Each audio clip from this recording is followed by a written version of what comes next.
welcome back to my channel. So today I'm going to be doing Brody's 4-month update.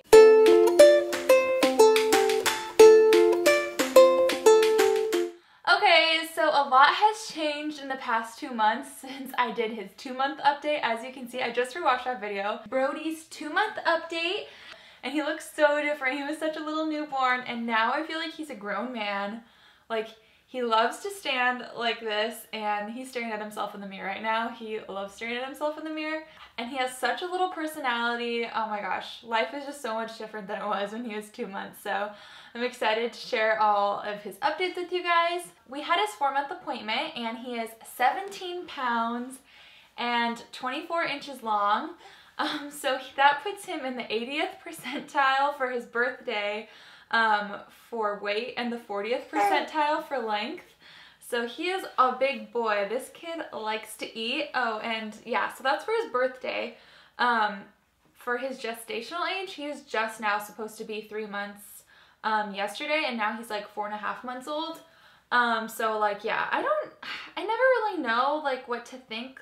If he was born at his due date and he was only 3 months old right now, like, I don't know if he would have been this big. Like, Austin was a giant. Austin's a giant. Austin's 6'7", and Austin was like a giant since the day he was born. So, excuse you.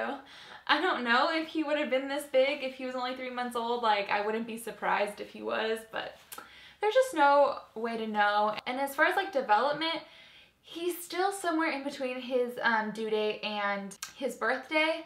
Because it's actually a really good comparison, because I have a nephew that was born 4 days before him full term. He's always doing things like a little bit before Brody, but like I have the Wonder Weeks app, which is based off due date, and I don't think that's right either. Like, I always feel like when it tells me Brody's doing a leap, I'm like, I know he's already done that. So yeah, he's just on his own path and he's doing things in his own timing, and it's just fun to like watch him grow. And he eventually, like a few weeks after his cousin, like always catches up and he's doing things that his cousin does. So I'm not worried about him. He's a good, healthy boy, and he's getting big. So yeah, he's obviously definitely caught up in weight. We're just waiting for his length growth spurt, because I feel like all of his growth has been horizontally at this point. He's like solid. Like, he's like a thick, like, I feel like he's like muscular, like big boned. Like, he's just like a big boy. Aren't you? Are you just such a big boy? He like literally like loves to stand. Like, I know people say this is bad, but like if I put him down, he'll just stand back up. So what are you gonna do about it? What are you gonna do about it? So yeah, he is super smiley and giggly now. I remember at his 2-month appointment, they were asking me if he had socially smiled yet, and he hadn't. But that has definitely changed. He smiles and giggles all the time. He's really good at holding his own head up. He still hates tummy time, so he hasn't really rolled over on his own. He does, like, I'll lay him on his side and kind of like help him roll over, and he does that, but he just like hates being on his tummy. So he never really wants to roll over on his tummy, but I'm still doing a lot. I'm doing a lot of tummy time now. Because I'm trying to make him like it, because I want him to like roll over and like, you know, build those muscles. So we're working on that. He's really good at grabbing things. He can get like a really good grasp on things, so that's fun. He can hold toys and stuff. And just recently he's like discovered his like big boy voice, I want to say. It's like different than like little baby coos. Like, he'll be like, ooh, oh, and he like gets so excited when he like makes those noises. Don't you do that? Do you do that? Can you make a big boy noise? And the big thing that has changed is that he is now sleeping through the night. So I did some sleep training. If you guys can tell, I would definitely say, you guys can probably tell by my lack of posting, that he's been keeping me very busy. I would say like the 3rd month of his life was definitely the hardest so far. He was just going through a lot of developmental phases really fast, which made him extra fussy, extra hungry, extra everything. And I finally like did some sleep training, which like really wasn't as hard as I thought it was going to be, and now he's like a really good sleeper.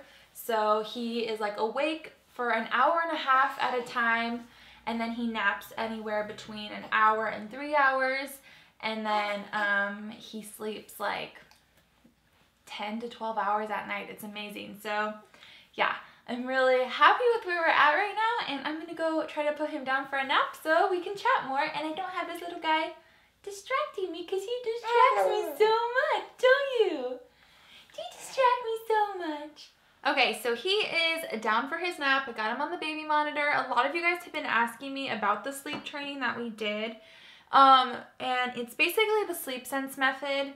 My sister-in-law hired a sleep trainer that basically taught her the sleep sense method. And I had watched my friend Kendra Atkins' video about it, how she sleep trained her twins with the sleep sense method. And to me, it kind of just sounded like a glorified version of crying it out at first, and which I wasn't really a fan of. I was like, I don't think I could ever let my baby cry. I don't think I could let him do that, but like now that I understand it, and it makes so much sense. So basically, you're breaking your baby of any sleep props. So, you know, like we give our babies sleep props to help them go to sleep. You like give them the bottle till they fall asleep. You give them a pacifier, you rock them, you hold them until they fall asleep. I was basically doing all of those things. And I didn't realize that that was actually like keeping him from sleeping good. Like I thought that that would help him sleep better, you know, because like I didn't want him to cry, and he seemed happy when I was holding him and rocking him and that stuff. But basically you have to teach them to soothe themselves. So like at first you do kind of have to let them cry it out. You never let them cry more than 10 minutes, or at least I never did. If he cries more than 10 minutes, I go in there and like try to calm him down. But it's actually amazing, like he hardly ever cries more than 10 minutes. And now that he knows how to like put himself to sleep, like he was crying when I started wrapping him up. Like he knows, like when I turn on the noise machine and I put his swaddle on, he starts crying. Sometimes he's like happy and fine going to sleep, but he was like already a little fussy when I was putting him down. So he cried for like literally 2 minutes, and then I watched him on the baby monitor. He has his eyes open. He gets like, he got his arm out of his swaddle. Sometimes he does that, and then he like moves around for a while, and then he like turns his head to the side and falls asleep. And it's just like crazy that he like knows how to put himself to sleep now. So in the middle of the night when he kind of wakes up, he knows how to put himself to sleep. So that's why like a lot of babies are like can't sleep through the night, is because they need those sleep props, like their pacifier, they need their mom to hold them, they need to be rocked, anything that it might be for them.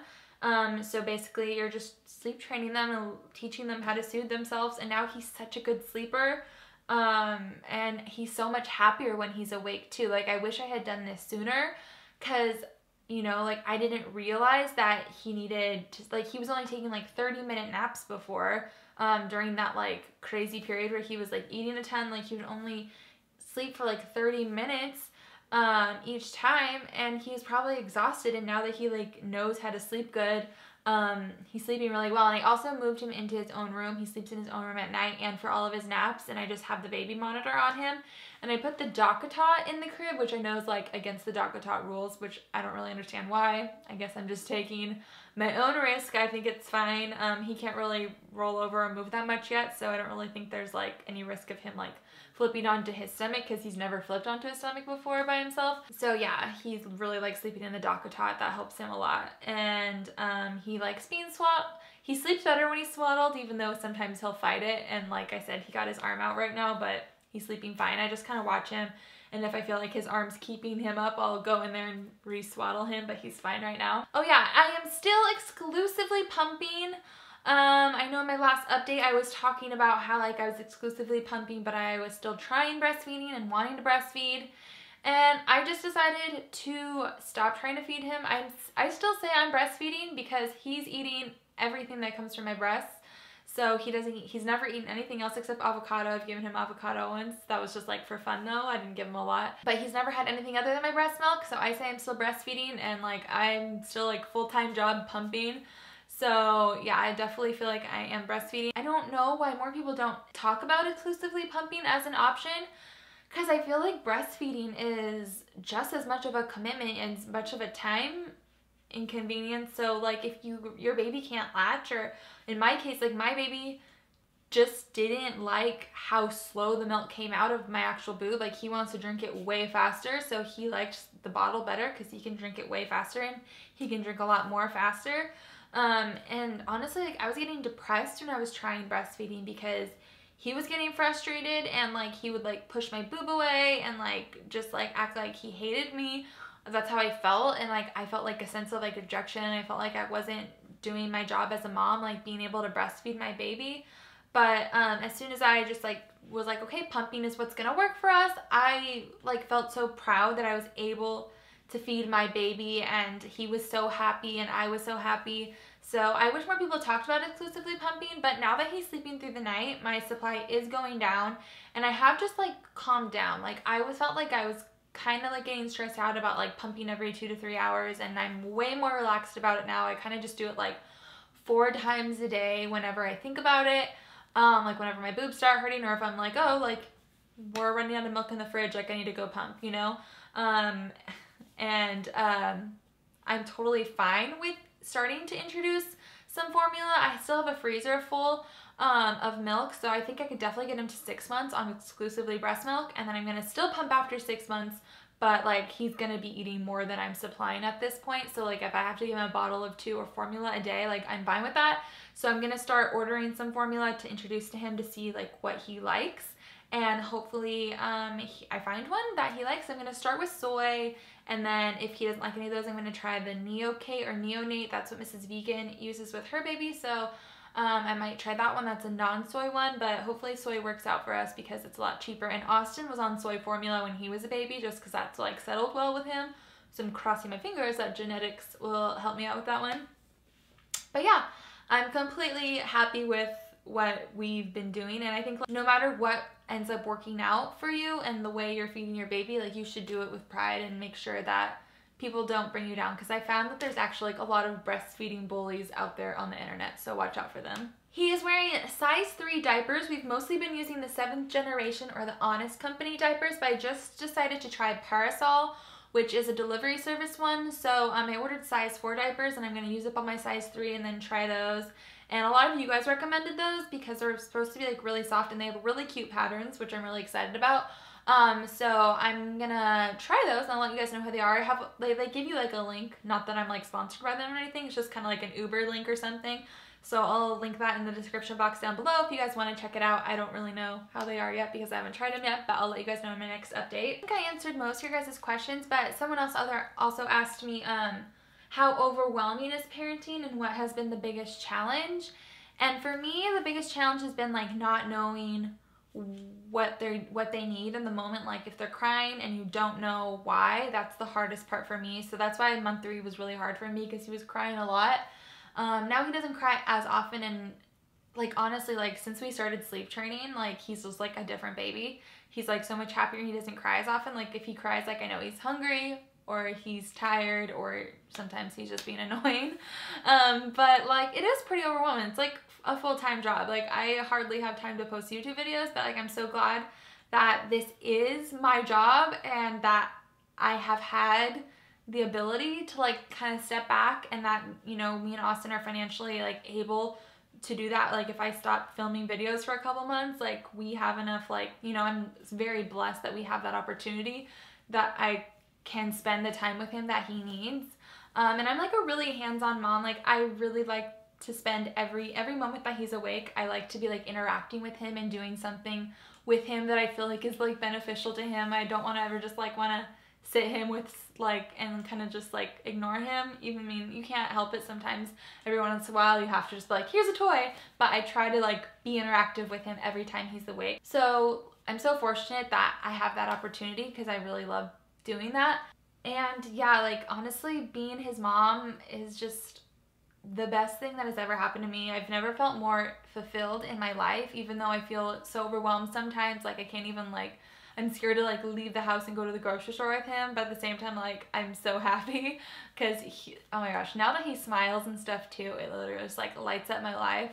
And now that he's just like being so cute and funny, like I think everything he does is hilarious and adorable. That's why I post a million stories on my Instagram. Sorry if you guys think that's annoying, but I think the whole world deserves to see how like gifted and amazing my child is. Like I'm being sarcastic. I don't really think he's like gifted, but I think he's amazing because I just think he's so cute and so perfect, and I'm absolutely in love with him.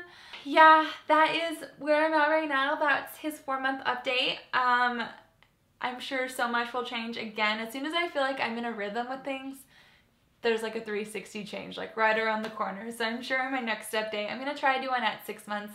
Also, because I feel like whenever he has like his like big doctor's appointments, that's like a good time to film his update videos, because I kind of get like feedback from the doctor about how he's developing and stuff like that.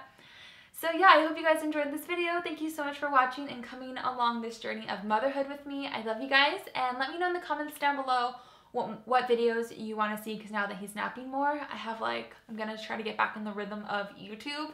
So yeah, thank you guys so much for watching. I love you, and I'll see you in my next video. Bye!